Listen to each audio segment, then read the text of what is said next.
Bismillahirrahmanirrahim. Assalamualaikum warahmatullahi wabarakatuh. Perkenalkan, nama saya Nurkai Rizky dengan NIM F0612111045. Pada video kali ini saya akan memaparkan materi dengan tema revolusi industri tentang transformasi masyarakat. Baik, langsung saja ke materinya. Munculnya zaman industri. Proses industrialisasi mulai di Eropa Barat karena sejumlah alasan. Alasan-alasannya antara lain, yang pertama, Eropa Barat lebih kaya ketimbang banyak bagian lain di dunia. Bahkan kekayaannya tersebar lintas kelas masyarakat yang lebih banyak. Akumulasi modal didukung oleh perluasan perdagangan cepat baik di luar negeri maupun selama abad ke-16 dan ke-17, atau bisa disebut revolusi komersial. Ekspansi ini dihasilkan dari pencarian yang agresif, pasar-pasar baru, dan penggalian kekayaan dari wilayah dunia yang luas, sehingga selain dari negeri-negeri Mediterania yang dapat dimasuki oleh generasi-generasi terdahulu. Oleh karenanya, sumber daya baik manusia maupun material, dunia baru dan Afrika memberi bahan bakar bagi penumpukan kekayaan di Eropa.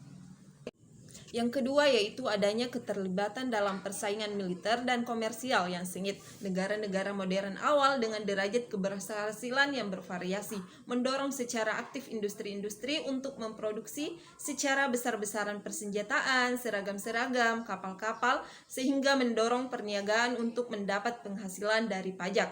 Yang ketiga yaitu meningkatnya populasi dan produktivitas pertanian juga membantu munculnya industrialisasi. Pertanian yang lebih efisien dan penyaluran makanan mengurangi kekurangan gizi, yang berarti kesehatan yang lebih baik, kelahiran yang lebih banyak, dan kematian yang lebih sedikit.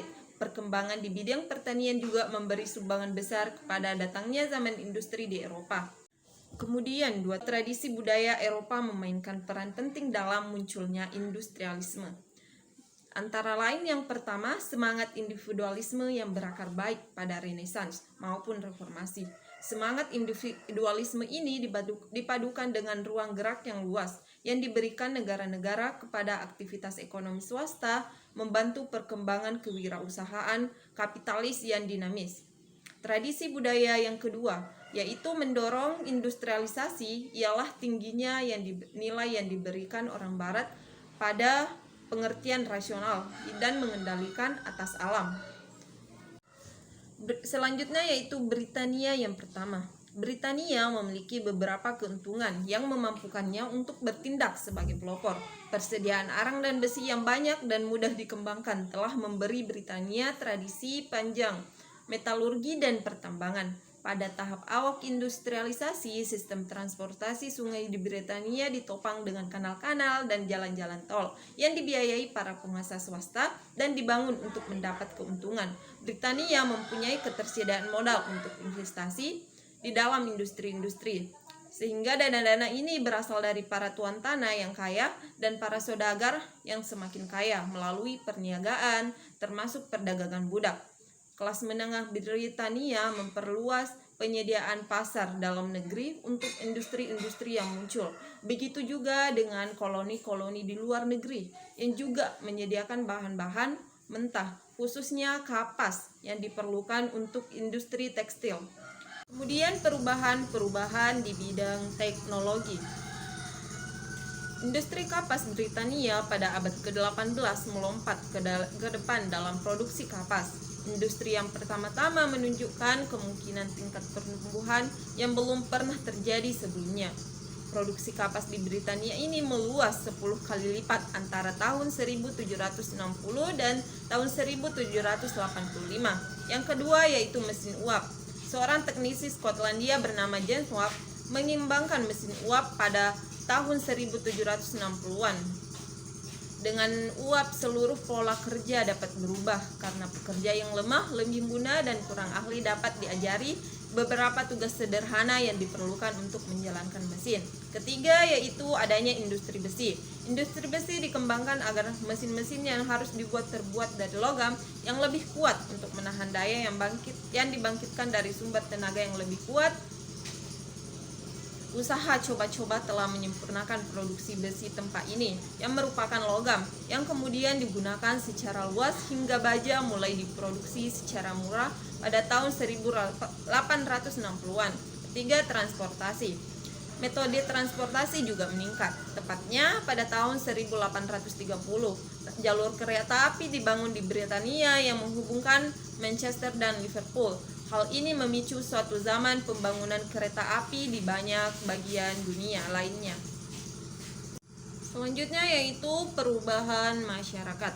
Perubahan di bidang produksi pertanian, organisasi bisnis, dan teknologi mempunyai konsekuensi revolusioner kepada masyarakat, perekonomian, serta politik. Orang ditarik dari pedalaman memasuki kota dengan cara hidup tradisional berubah.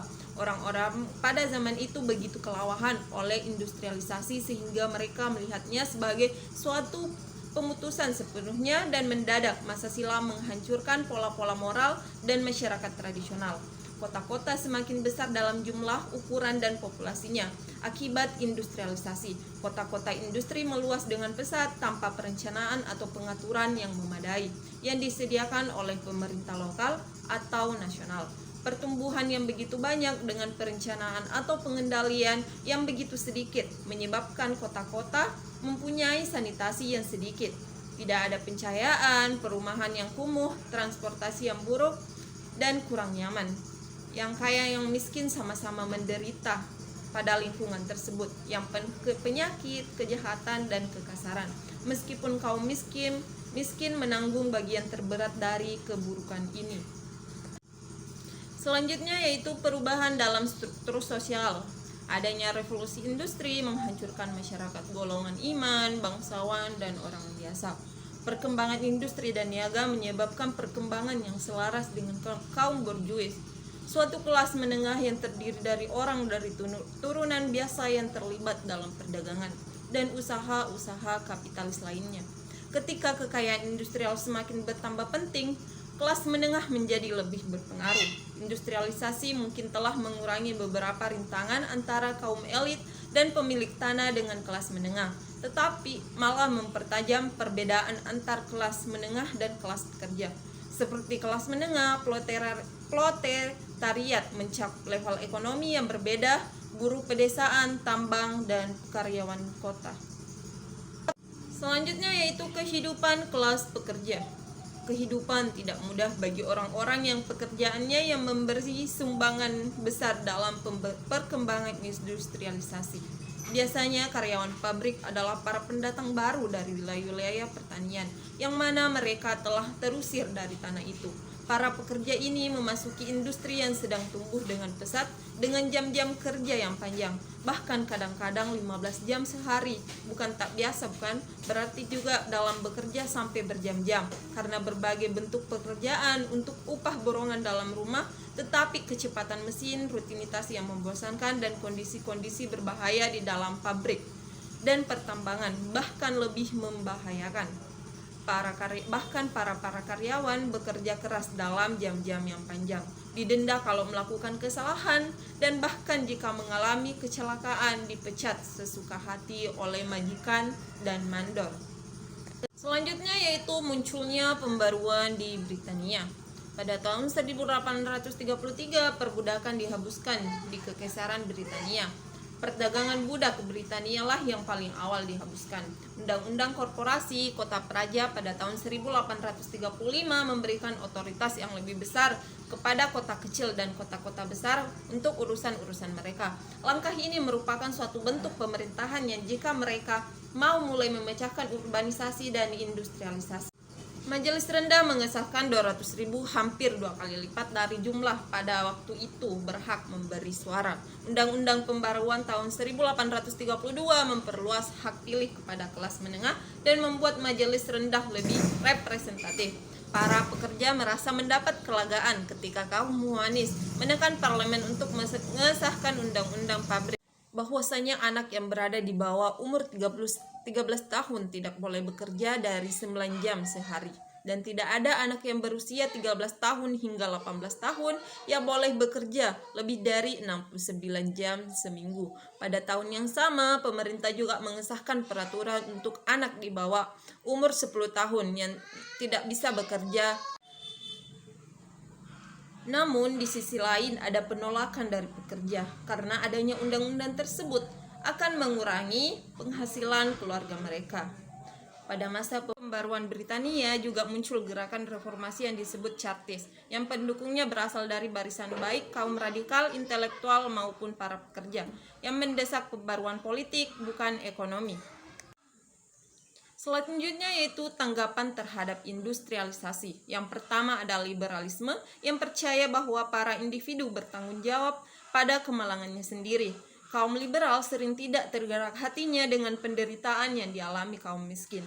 Mereka menggunakan prinsip laissez-faire, bahwasanya pemerintah tidak boleh mencampuri pasar dan membenarkan perlawanan mereka kepada legislasi kaum humanis yang bermaksud mengurangi kesengsaraan para pekerja pabrik. Yang kedua yaitu sosialisme awal. Mereka berpandangan bahwa keprihatinan kaum liberal terhadap kebebasan dan kesamaan individu memiliki dampak kecil terhadap kemiskinan. Penindasan dan ketidaksamaan kasar dapat mengganggu masyarakat modern. Kaum sosialis mengklaim bahwasanya cita-cita liberalisme melindungi orang dan harta milik kaum kaya, sementara mayoritas terperosok di dalam kemiskinan dan ketidakberdayaan. Mereka juga menegaskan bahwasanya doktrin liberal tentang individualisme dapat membahayakan kehidupan komunitas. Karena adanya unsur egoisme yang mementingkan diri sendiri, kaum sosialis menuntut penciptaan suatu masyarakat yang baru, yang didasarkan pada kerjasama ketimbang persaingan. Yang ketiga yaitu tanggapan dari Saint-Simon atau dengan nama asli Henri Comte de Saint-Simon melepas gelarnya selama Revolusi Prancis demi untuk mengkhotbatkan peluang untuk masyarakat baru. Ia percaya bahwa ia mempunyai misi untuk mengoreksi masyarakat dengan memberikan suatu pengertian mengenai zaman yang baru sedang dibentuk oleh ilmu serta industri. Yang keempat yaitu tanggapan dari Fourier atau Charles Fourier, yang mana ia adalah sosialis lainnya di Prancis. Percaya bahwasanya masyarakat berkonflik dengan kebutuhan-kebutuhan alamiah manusia dan bahwa ketegangan ini bertanggung jawab atas kesengsaraan manusia. Yang terakhir yaitu ada tanggapan dari Owen atau dengan nama asli Robert Owen. Ia merupakan bagian dari pemilik dan manajer pemintalan kapas di Skotlandia. Owen ini merasa resah dengan meluasnya perlakuan buruk terhadap para pekerja, sehingga ia bertekad untuk memperbaiki hal tersebut. Ia menaikkan upah untuk para karyawannya dan membuktikan bahwa berbuat demikian tidak merubah keuntungan. Ia juga membangun sekolah-sekolah untuk anak-anak dan orang dewasa. Dengan segala cara, ia memperlihatkan kepercayaan bahwa pekerja yang lebih sehat, lebih bahagia akan menghasilkan lebih banyak keuntungan ketimbang pekerja lain yang kurang beruntung. Sebagai kesimpulan dari materi tersebut, revolusi industri sangat membantu dalam memodernkan Eropa. Pada akhirnya, ia mengubah setiap segi dari masyarakat. Revolusi industri suatu daya yang besar untuk demokratisasi mulai dari kelas menengah dan kemudian kelas pekerja mendapatkan hak pilih.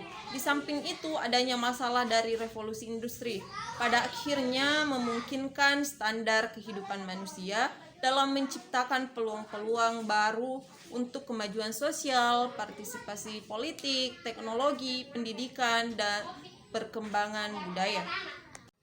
Itulah beberapa pemaparan materi dari saya tentang revolusi industri. Mohon maaf jika masih banyak kekurangan-kekurangan dalam video ini. Saya juga mengucapkan terima kasih banyak kepada Ibu Bapak selaku dosen dan teman-teman sekalian yang sudah meluangkan waktunya untuk menonton video ini. Sekian dari saya. Assalamualaikum warahmatullahi wabarakatuh.